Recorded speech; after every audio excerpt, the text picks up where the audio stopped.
وسلم علی رسول الکریم اما بعد فاعوذ باللہ من الشیطان الرجیم بسم اللہ الرحمن الرحیم قال اللہ تبارک و تعالی فی القرآن المجید والفرقان الحمید شہر رمضان الذی انزل فیہ القرآن هدی للناس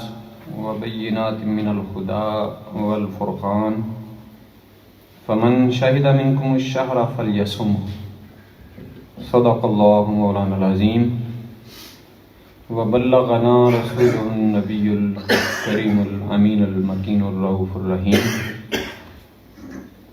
ونحن علی ذلک لمن الشاہدین والشاکرین والحمد للہ رب العالمین ان اللہ وملائکتہ یصلون علی النبی یا ایہا الذین آمنوا صلوا علیہ وسلموا تسلیما۔ تمام احباب مل کر درود پڑھیں۔ الصلاۃ والسلام علیک یا سیدی یا رسول اللہ وعلی آلک واصحابک یا حبیب اللہ۔ الصلاۃ والسلام علیک یا نبی اللہ وعلی آلک واصحابک یا حبیب اللہ۔ اللہ رب العزت کی حمد و ثنا اور اللہ کے پیارے محبوب حضور آقا نامدار مدنی تاجدار حضور سرور کائنات روح کائنات جان کائنات اور ایمان کے مرکز و محور نبی آخر الزمان احمد مجتبیٰ محمد مصطفیٰ صلی اللہ علیہ وآلہ وسلم پر درود و سلام کا نذرانہ عرض کرنے کے بعد محترم سامعین و حاضرین، اللہ رب العزت کے بے مثل کلام میں سے سورہ بقرہ کی ایک آیت مبارکہ 185 کا ایک حصہ تلاوت کرنے کی سعادت حاصل ہوئی۔ رب ذوالجلال سے دعا ہے کہ وہ خالق و مالک ہم سب کو صحیح معنوں میں قرآن مجید فرقان حمید کو پڑھنے کی، سمجھنے کی اور صحیح سمجھ کر اس پر عمل کرنے کی توفیق عطا فرمائے۔ اللہ رب العزت نے ارشاد فرمایا کہ شہر رمضان الذی انزل فیہ القرآن، رمضان کا مہینہ وہ ہے جس میں قرآن اتارا گیا، ہدی للناس وبینات من الہدی والفرقان، اور جو لوگوں کے لیے ہدایت ہے اور جس میں رہنمائی کرنے والی اور حق و باطل میں امتیاز کرنے والی واضح نشانیاں ہیں۔ فمن شہد منکم الشہر فلیصم، پس تم میں سے جو کوئی اس مہینہ کو پالے تو وہ اس کے ضرور روزے رکھے۔ اللہ رب العزت نے آیت مبارکہ کے اس حصے میں ایک تو رمضان کا تعارف کروایا ہے کہ رمضان کا مہینہ کیا ہے، اور دوسرا اس میں روزے کی فرضیت کا حکم نازل فرمایا ہے۔ رمضان اللہ رب العزت کی رحمتوں، برکتوں، مغفرت اور جہنم سے آزادی کا ماہ مقدس ہے۔ اللہ کے پیارے محبوب آقا نامدار مدنی تاجدار حضور سرور کائنات تاجدار کائنات صلی اللہ علیہ وآلہ وسلم نے ارشاد فرمایا کہ یہ ماہ مقدس رمضان مبارک، اس کا اول یعنی پہلا عشرہ یہ رحمت ہے، اور اس کا اوسط درمیان یہ مغفرت ہے، اور اس کا آخر یہ جہنم سے آزادی ہے۔ یعنی ابتدا سے انتہا تک رحمت، مغفرت اور جہنم سے آزادی کا یہ پروانہ ہے۔ رحمت اللہ رب العزت کی، مغفرت اللہ تعالیٰ کی، یہ وہ انعامات ہیں کہ جس کے ارد گرد تمام نیکیاں گردش کرتی ہیں، اور رمضان مبارک کے اندر جو عبادت سب سے بڑی عبادت ہے اور جس کی بہت زیادہ اہمیت ہے وہ روزہ ہے، اور اس کے ساتھ جو دوسرا کام ہے کہ جس کا اس آیت میں بھی اللہ پاک نے تعارف کرواتے ہوئے ارشاد فرمایا کہ شہر رمضان الذی انزل فیہ القرآن، ایک تو اس میں روزے رکھنے کا حکم دیا، دوسرا یہ فرمایا کہ اس کے اندر کیا نازل ہوا ہے؟ القرآن، اور وہ قرآن ھدی للناس، جو لوگوں کے لیے ہدایت ہے، وبینات من الہدی والفرقان، اور جس کے اندر بڑی واضح نشانیاں ہیں ہدایت کی، حق اور باطل میں فرق کرنے والا۔ تو روزہ ایک سب سے بڑی عبادت اس کی، اور دوسرا چونکہ قرآن پاک اس کے اندر نازل ہوا تو قرآن سے متعلقہ جو عبادات ہیں، قرآن کی تلاوت کرنے کی اور قرآن پاک کو سننے کی، کہ جس کا معمول حضور نبی پاک صلی اللہ علیہ وآلہ وسلم اور آپ کے صحابہ، تابعین، تبع تابعین اور آج تک مومنین مومنات اس عمل کے اوپر جاری و ساری ہیں۔ جہاں تک روزے کا تعلق ہے تو حضور نبی پاک صلی اللہ علیہ وآلہ وسلم نے رمضان کے اندر جو روزہ رکھنے والا ہے اس کے بارے میں فرمایا کہ من صام رمضان ایمانا و احتسابا غفر له ما تقدم من ذنبه، کہ جو شخص رمضان کے اندر ایمان اور احتساب کے ساتھ، یعنی پختہ ایک تو یقین ہو اس کا اللہ رب العزت اور اللہ رب العزت کے وہ جملہ فرائض یا جو چیزیں فرض کی گئی ہیں ان سب پر اس کا ایمان اور یقین ہو، اور اس ایمان اور یقین کے ساتھ اور ساتھ اپنا محاسبہ کرتے ہوئے، احتساباً کا مطلب ہے کہ اپنی اکاؤنٹیبلٹی بھی ساتھ ساتھ وہ کرتے ہوئے، من ساما، جس نے روزہ رکھا رمضان مبارک کا، تو غفر لہ ما تقدم من ذنبہ، تو اس کے پچھلے گناہ جو ہے وہ بخش دیے جائیں گے، معاف کر دیے جائیں گے۔ یعنی مغفرت، سب سے پہلا تو نفس رمضان جو ماہ مقدس ہے اس کا آنا ہی رحمت ہے،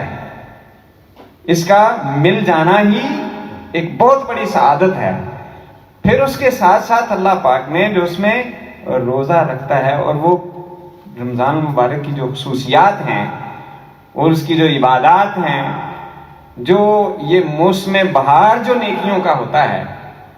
کہ جس میں پھر پورا سرکاری طور پر اللہ تعالیٰ کی طرف سے انتظام بھی کیا جاتا ہے کہ میرے بندے کھل کر میری بندگی اور عبادت کر سکیں۔ نبی پاک صلی اللہ علیہ وآلہ وسلم نے ارشاد فرمایا کہ جب رمضان مبارک شروع ہوتا ہے، داخل ہوتا ہے، تو جنت کے دروازے کھول دیے جاتے ہیں، اور ایک روایت میں ہے کہ رحمت کے دروازے کھول دیے جاتے ہیں۔ رمضان داخل ہوتے ہی کیا ہوتا ہے؟ جنت کے دروازے کھول دیے جاتے ہیں اور رحمت کے دروازے کھول دیے جاتے ہیں، اور جہنم کے دروازے بند کر دیے جاتے ہیں۔ اس کا مطلب یہ ہے کہ ایک تو اللہ رب العزت یہ چاہتا ہے کہ میرے بندے میری رحمت کی طرف بھی پلٹیں اور میری مغفرت کی طرف بھی آئیں، جنت کی طرف آئیں، اور ساتھ جو جہنم ہے اس کے دروازے بند کر دیے جاتے ہیں کہ اس طرف نہ کوئی جائے۔ انتظام دیکھیے۔ تیسرا کام کیا ہوتا ہے کہ اللہ کے پیارے محبوب صلی اللہ علیہ وآلہ وسلم نے ارشاد فرمایا شیاطین کو جکڑ دیا جاتا ہے، کہ جو جہنم کی طرف لے جانے والے کام اکساتا ہے، وہ کام کرنے پر اکساتا ہے، اس کو قید کر دیا جاتا ہے، جکڑ دیا جاتا ہے۔ یعنی اللہ رب العزت پورا ماحول فراہم کر رہا ہے کہ میرے بندے رمضان المبارک کی جو رحمتیں، برکتیں اور مغفرت ہے اس کو حاصل کرنے میں جو رکاوٹیں ہیں وہ اللہ رب العزت دور کر رہا ہے۔ لیکن اگر اس کے باوجود کہ سرکاری انتظامات بھی ہیں، رحمتوں کے دروازے کھول دیے گئے ہیں، جنتوں کے دروازے بھی کھلے ہیں، کوئی رکاوٹ نہیں ہے، جہنم کی طرف جانے والے راستے مسدود کر دیے گئے ہیں، اور جو اس راستے کے اوپر چلانے والا تھا اس کو بھی باندھ دیا گیا ہے۔ پھر بھی اگر ایک بندہ مومن وہ اپنی اصلاح نہیں کرتا اور وہ روزہ نہیں رکھتا، سب سے جو بڑی عبادت ہے، اس روزے کو اس کی پاسداری نہیں کرتا، اس کا لحاظ نہیں کرتا، یا رکھ لیتا ہے تو اس کا جو حق ہے وہ ادا نہیں کرتا، کہ جو مقصد تھا کہ یا ایھا الذین آمنوا کتب علیکم الصیام کما کتب علی الذین من قبلکم لعلکم تتقون، مقصد کیا تھا روزے فرض کرنے کا؟ لعلکم تتقون، تاکہ تم متقی اور پرہیزگار بن جاؤ۔ روزہ رکھوانے کا مقصد کیا تھا؟ تقوی پیدا کرنا اور اللہ رب العزت کی رحمت کو حاصل کرنے کا ذریعہ اور اللہ کا قرب حاصل کرنا۔ کس طرح سے اللہ تعالیٰ کا قرب حاصل ہوتا ہے؟ روزہ کیسے اللہ کے قریب کر دیتا ہے بندے کو؟ اگر آپ نے کبھی اس روزے کی کیفیت کے اوپر غور کیا ہو تو روزہ کیا ہوتا ہے؟ کھانے پینے اور خواہشات نفسانی ازدواجی تعلقات سے اپنے آپ کو روکے رکھنا، طلوع فجر سے لے کر غروب آفتاب تک ایک خاص پیریڈ ہے، خاص وقت ہے، آغاز کا بھی اختتام کا بھی، اور وہ دن بھی ایک مخصوص ہیں، ایک مہینہ ہے، ایام معدودات، گنتی کے چند دن۔ اللہ رب العزت کھانے پینے سے پاک ہے، اللہ رب العزت خواہشات نفسانیہ جو انسان کے اندر رکھی گئی ہیں ان سے پاک ہے۔ اللہ تعالیٰ کی یہ خصوصیات ہیں۔ اللہ کے پیارے محبوب صلی اللہ علیہ وسلم نے ارشاد فرمایا کہ تخلقوا باخلاق اللہ، تم اللہ کا قرب حاصل کرنا چاہتے ہو، اللہ کے قریب ہونا چاہتے ہو، اللہ کی رحمت کے حقدار بننا چاہتے ہو، تخلقوا باخلاق اللہ، اپنے اندر وہ خلق پیدا کرو، وہ عادتیں پیدا کرو، وہ خصوصیات اور صفات پیدا کرو جو اللہ رب العزت کی ذات میں ہے۔ اللہ رب العزت کھانے پینے سے پاک ہے، بندے کو کھانے پینے سے ایک خاص وقت کے لیے روکا گیا ہے کہ ایک صفت اس کے اندر پیدا ہو جائے جو خالق کائنات کی صفت ہے، کہ کھانے سے بھی پینے سے بھی وہ باز آ جائے۔ خواہشات نفسانی سے روکا گیا کہ اس سے بھی اللہ پاک ہے، اس سے بھی وہ رک جائے، اور وہ صفات کہ جو اللہ تعالیٰ کے اندر پائی جاتی ہیں، رحم کی صفت، شفیق ہونے کی، رؤوف ہونے کی، رحیم ہونے کی جو صفت ہے، رحم کرنا، ایک دوسرے کے لیے رحمت کا، شفقت کا جذبہ پیدا کرنا۔ اگر بندہ روزہ رکھتا ہے اور اس کے دل کے اندر رحم پیدا نہیں ہوتا، شفقت پیدا نہیں ہوتی، دوسروں کی خیر خواہی اور بھلائی پیدا نہیں ہوتی، کہ جو اللہ رب العزت کی بدرجہ کمال صفات ہیں، اللہ رب العزت مغفرت کرنے والا ہے، غفور الرحیم ہے، اور بندہ اللہ تعالیٰ کی جہاں دیگر صفات کو اختیار کرتا ہے اور اس کے اندر یہ معاف کرنے کی روش پیدا نہیں ہوتی، وہ دوسروں کو درگزر کرنے کی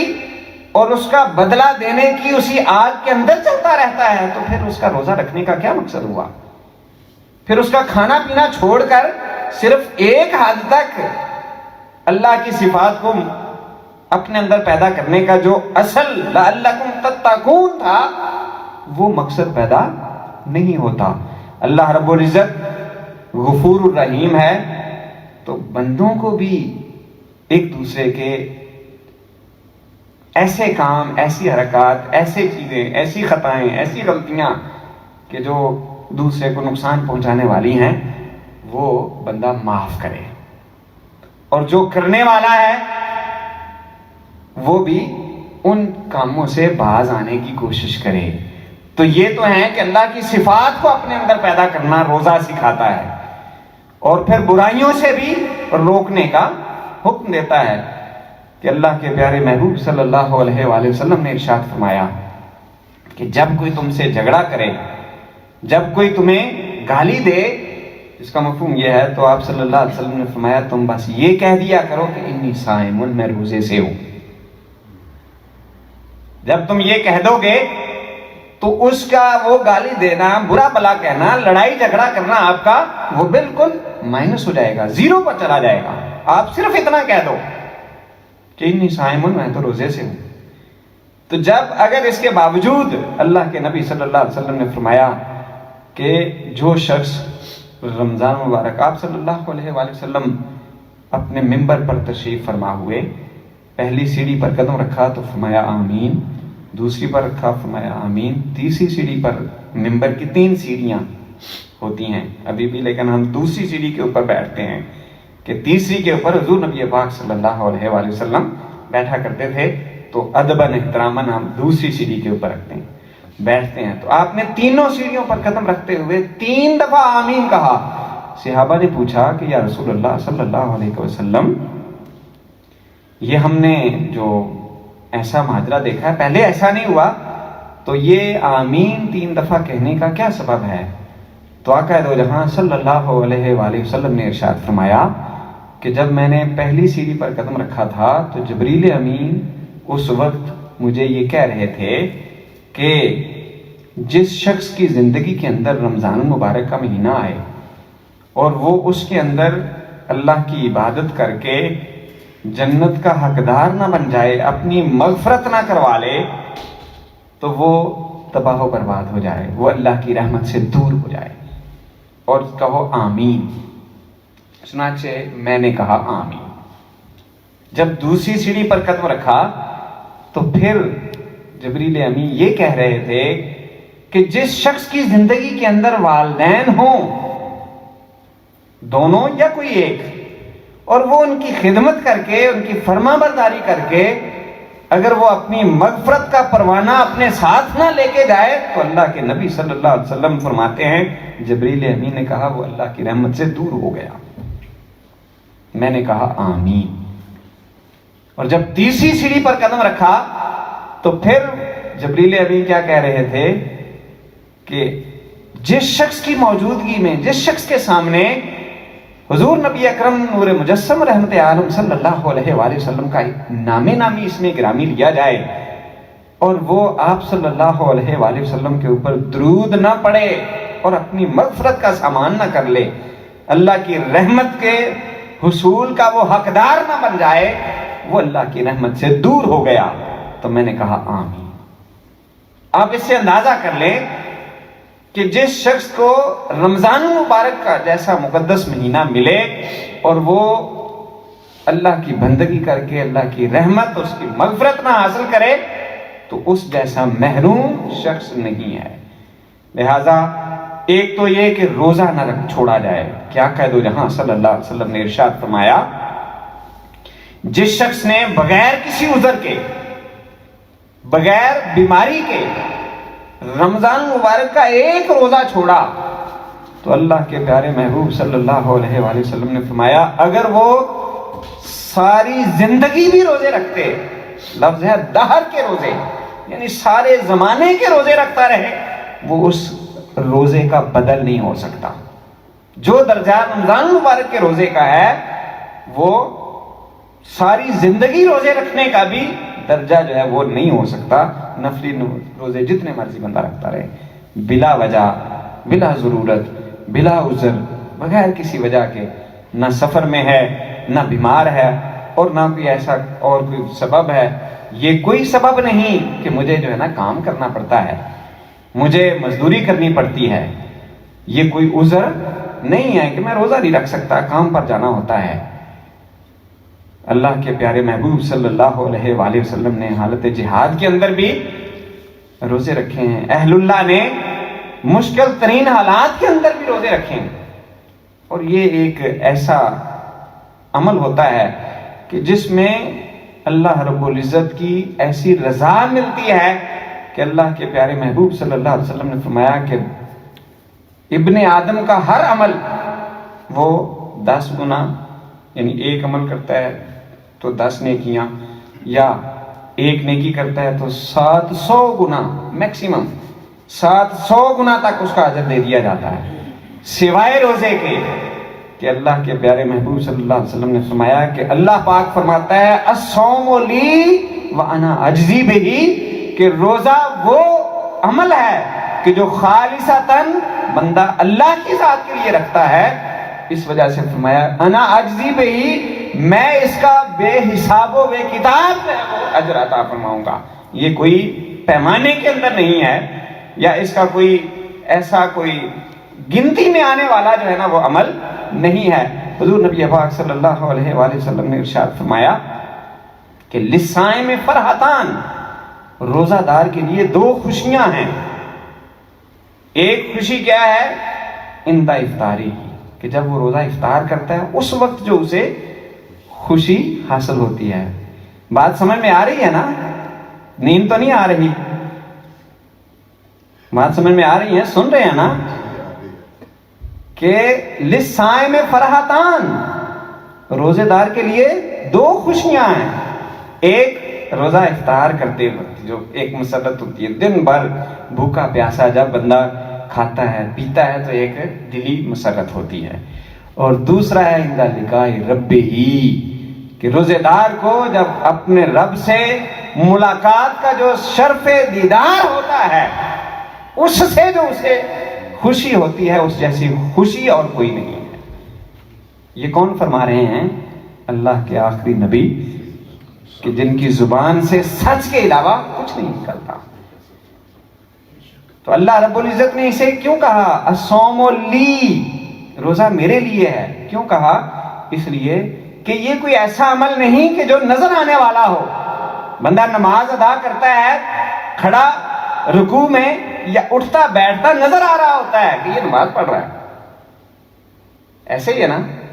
حج کر رہا ہو، بندہ طواف کرتا ہوا احرام پہنے ہوئے نظر آتا ہے، اور آج کل تو اس کی اور بھی پبلسٹی بڑی ہم کر لیتے ہیں کہ وہاں سب سے پہلا کام یہی کرتے ہیں کہ سیلفی بنا کے جو ہے نا وہ فیس بک کے اوپر چڑھا دیتے ہیں کہ دکھاوے کا کہیں کوئی جو پہلے کمی تھی نا وہ کمی پوری ہو جائے، کسی کو کوئی بندہ یہ نہ کہے کہ میں نے حج یا عمرہ نہیں کیا۔ اس حد تک جو ہے نا وہ ہم اس کو لے جا چکے ہیں کہ سب سے پہلا ہی کام جو خالصتاً اللہ کی بارگاہ میں حاضر ہوئے ہیں، تو جس کو دکھانا ہے وہ تو دیکھ رہا ہے، لوگوں کو دکھا کر کیا کرنا ہے؟ پہلے تو صرف ہم باقی معاملات میں ہی دکھاوا کرتے تھے نا، اب یہ فیس بک کے ذریعے سے اور بھی زیادہ جو ہے نا وہ صرف اور صرف دکھاوا کرنا شروع کر دیں۔ بہرحال یہ انما الاعمال بالنیات، کس نیت سے وہ کرتے ہیں اللہ تعالیٰ بہتر جانتا ہے، لیکن یہ جو نیکی کے اعمال ہیں ان کو اس طرح سے دکھاوے کی نظر نہیں کرنا چاہیے۔ تو روزے کا اجر اللہ تعالیٰ نے کیوں رکھا صوم لی وانا اجزی بہ، کہ یہ کوئی نظر آنے والا عمل نہیں ہے کہ جس میں آپ روزہ رکھتے ہوئے کچھ کرنا پڑتا ہے، صرف یہ ہوتا ہے کہ کھانا نہیں کھانا پڑتا۔ تو یہ نہ کرنا ہے، کسی کام کا نہ کرنا ہے، اگر کرنا ہو تو نظر آ جائے گا نا، لیکن ہم جو ہے نا وہ اس کے اندر بھی بعض اوقات پھر افطاریوں کی صورت میں اور کئی اور معاملات کے اندر بھی دکھاوے کے جو ایلیمنٹس ہیں وہ شامل کر لیتے ہیں، لوگوں کو بتانے کے لیے کہ میں بڑا نیک محمد ہوں، اور افطاریوں کے لیے بڑے اشتہارات بھی لگانا شروع کر دیتے ہیں، اور بڑی اس کو بھی جو اصل عبادت ہے وہ اللہ کی رضا کے لیے ہونی چاہیے۔ افطاری کروانے کا بڑا اجر و ثواب ہے۔ حضور نبی پاک صلی اللہ علیہ وآلہ وسلم جب رمضان المبارک ابھی شروع ہونے والا تھا تو شعبان کے آخری دنوں میں آقا دو جہاں صلی اللہ علیہ وآلہ وسلم نے صحابہ اکرام کو جمع فرمایا، اور رمضان مبارک کے آنے سے پہلے، اور اسی وجہ سے میں نے آج کا جو جمعے کا موضوع تھا وہ یہ رکھا ہے کہ رمضان مبارک سے پہلے جو ہے نا اس کی تیاری کر لی جائے کہ آقا دو جہاں صلی اللہ علیہ وسلم کس طرح سے انسپائر کرتے تھے صحابہ اکرام کو۔ اور وہ روایت ہوا، حضرت سلیمان رضی اللہ تعالی عنہ نے روایت کیا ہے اور بیان کیا ہے، اور ابن حبان کے اندر یہ حدیث پاک مروی ہے کہ جس میں آقا دو جہاں صلی اللہ علیہ وآلہ وسلم کے بارے میں حضرت سلیمان کہتے ہیں کہ شعبان کے آخری دن آقا دو جہاں صلی اللہ علیہ وآلہ وسلم نے خطبہ ارشاد فرمایا، اور اس کے اندر ارشاد فرمایا کہ اے لوگو، تم پر ایک ایسا مہینہ سایہ فگن ہونے والا ہے، ایک ایسا مہینہ آنے والا ہے، آ پہنچا ہے کہ جس کی ایک رات 1000 مہینوں کی عبادت سے بہتر ہے۔ یہ رمضان المبارک کی خصوصیات آپ صلی اللہ علیہ وسلم کی زبانی جو آپ بیان فرما رہے ہیں اس کو بیان کریں کہ تمہارے لیے ایسا مہینہ آنے والا ہے، آپ پہنچا ہے جس کی ایک رات 1000 مہینوں کی عبادت سے بہتر ہے۔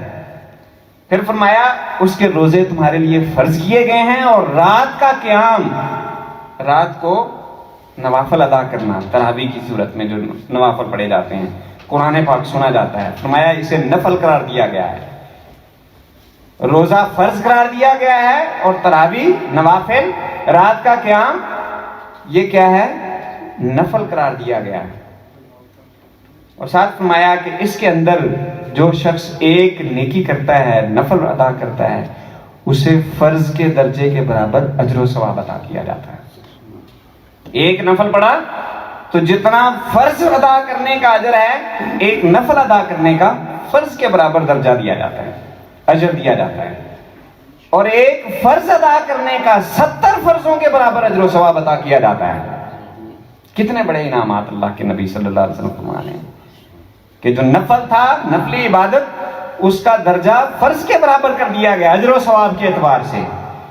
اور جو فرض ہے وہ 70 فرضوں کے برابر۔ کتنا بونس دیا جا رہا ہے! اگر ہم باقی معاملات کے اندر پیسوں کے حوالے سے اگر ہمیں کہیں سے بونس ملے تو ہم بھاگ بھاگ کے جائیں گے، بلکہ خریداری کے اندر کہیں کوئی سیل لگی ہوئی ہو تو ہم ساری مصروفیات چھوڑ دیں گے، میرے سیل کے اندر چلے جائیں، وہاں پر بچت ہو جائے گی ہماری، اتنی مہینے کے یورو بچ جائیں گے۔ یہاں پر اللہ تعالیٰ کی رحمت کی اور اللہ تعالیٰ کے اجر و ثواب کی لوٹ سیل لگی ہوئی ہے کہ فرض 70 فرضوں کے برابر ہے،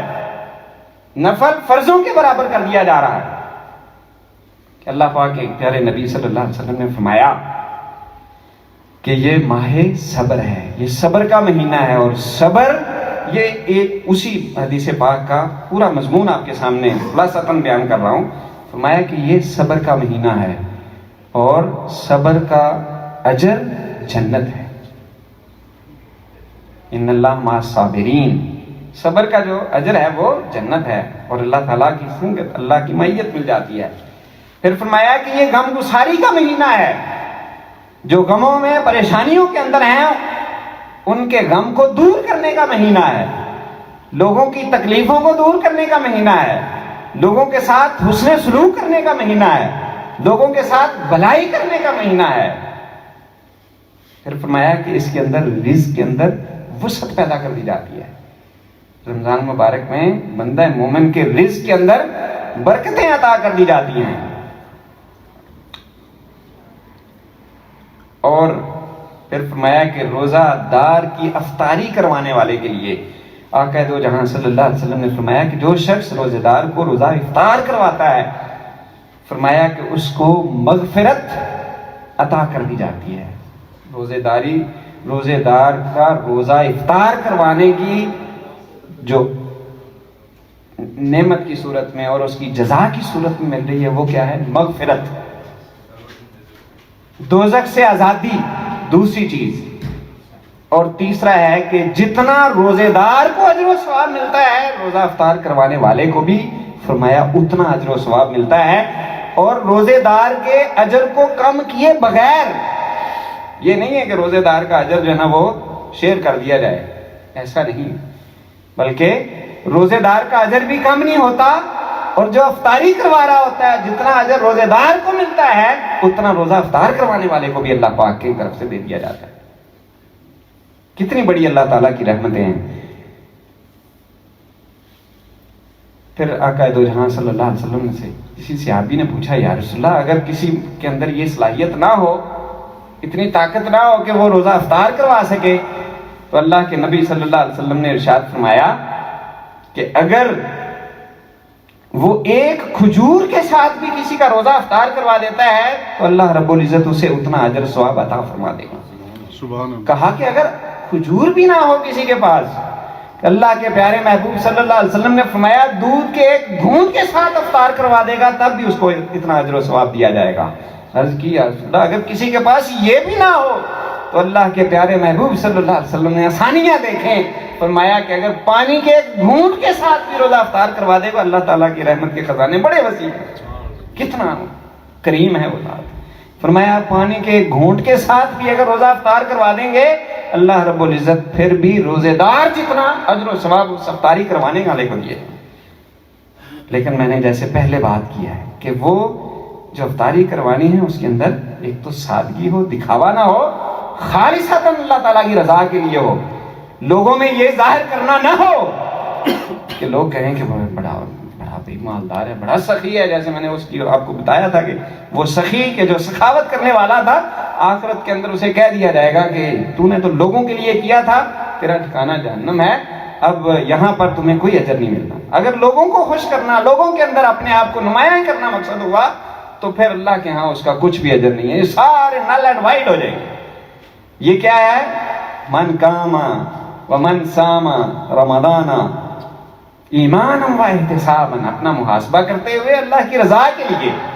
اس لیے اللہ پاک نے فرمایا صوم لی, کہ روزہ میرے لیے ہے, لوگوں کے لیے نہیں ہے. پھر اس کے بعد اللہ کے نبی صلی اللہ علیہ وسلم نے فرمایا کہ جو شخص اپنے خادم یا ماتحت کے ساتھ نرمی کرتا ہے, اس کے کام کے اندر اسے رخصت دیتا ہے, کہ اللہ پاک کے پیارے محبوب صلی اللہ علیہ وسلم نے فرمایا اس کو مغفرت عطا کر دی جاتی ہے اور اسے دوزخ سے آزادی کر دی جاتی ہے. دو چیزیں اس کا بھی اللہ کے نبی صلی اللہ علیہ وسلم نے اجر بیان فرمایا ہے. پھر آپ نے فرمایا کہ 4 خصلتیں اپنے اندر پیدا کرو. یہ اسی حدیث پاک کا مفہوم ہے, مضمون ہے. فرمایا کہ اپنے اندر 4 خصلتیں پیدا کرو. 2 خصلتیں وہ ہیں کہ جن کے بغیر کوئی چارہ ہی نہیں ہے, اور 2 ایسی خصلتیں ہیں کہ جس کے ساتھ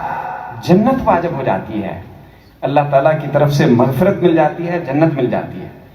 ایک ہے کلمہ شہادت, یعنی اللہ رب العزت کے اوپر ایمان, کلمہ شہادت اور جملہ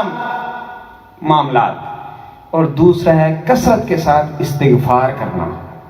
یہ رمضان مبارک سے پہلے آپ صلی اللہ علیہ وسلم صحابہ اکرام کو نصیحتیں فرما رہے ہیں کہ رمضان مبارک کے یہ برکتیں ہیں, اس کا تعارف کروایا جا رہا ہے, اور پھر فرمایا کہ یہ کام کرنے ہیں کہ اپنے اندر 4 خصلتیں پیدا کرو. کلمہ شہادت, استغفار, کثرت سے اللہ تعالیٰ سے مغفرت طلب کرو, اور تیسرا ہے کہ اللہ سے جنت کا سوال کرو, اللہ تعالیٰ سے مانگو, گڑ گڑا کے مانگو, دعائیں کرو کثرت کے ساتھ. اور چوتھی چیز آپ صلی اللہ علیہ وسلم نے فرمایا جہنم اور اس کے عذاب سے پناہ مانگو. جو سیدہ عائشہ صدیقہ رضی اللہ تعالیٰ عنہا کو جو دعا سکھائی تھی وہ بھی یہی تھی کہ اللہم انک عفو کریم تحب العفو فاعف عنی, ہمیں معاف کر دے. مغفرت طلب کرو, جہنم سے آزادی کا مطالبہ کرو, اور اللہ رب العزت نے کہہ بھی دیا کہ اول اس کا جو ہے نا رحمت ہے, درمیان مغفرت ہے, آخر جہنم سے آزادی ہے. تو اللہ رب العزت جب خود فرما رہا ہے اور ساتھ ساتھ یہ ترغیب بھی دلائی جا رہی ہے کہ اپنے اندر یہ چیزیں پیدا کرو, اس کے باوجود اگر ہم اس کا لحاظ نہ رکھیں اور رمضان مبارک کی برکتوں کو حاصل نہ کریں, اور اس حدیث پاک کا جو آخری جملہ تھا حضور نبی پاک صلی اللہ علیہ وسلم نے ارشاد فرمایا, پھر روزہ کی افطاری کے حوالے سے آپ صلی اللہ علیہ وسلم نے پہلے بھی بیان فرمایا, اور آخر میں آخری جملہ جو آپ صلی اللہ علیہ وسلم نے فرمایا کہ فرمایا روزے دار کو پانی کے ساتھ جو شخص روزہ افطار کروا دے گا, صرف پانی کے ساتھ, کسی اور چیز کے ساتھ کروانا تو اس سے بلند درجے ہوں گے نا. فرمایا کہ جو شخص پانی کے ساتھ بھی کسی کو خلوص کے ساتھ روزہ افطار کروا دے گا, اللہ کے پیارے محبوب صلی اللہ علیہ وسلم نے فرمایا اسے قیامت کے روز میرے حوض سے ایسا پانی پلایا جائے گا کہ اسے کبھی پیاس محسوس نہیں ہوگی, یہاں تک کہ وہ جنت کے اندر داخل کر دیا جائے گا. اللہ رب العزت کی رحمتیں, اللہ تعالیٰ کی برکتیں, مغفرت, جہنم سے آزادی کے یہ جو قیمتی لمحات ہیں ان کو ضائع نہ کیجیے گا. بہت بہت شکریہ. اللہ تعالیٰ ہم سب کی یہ عبادات کو قبول و منظور فرمائے. وما علیہ الا البلاغ.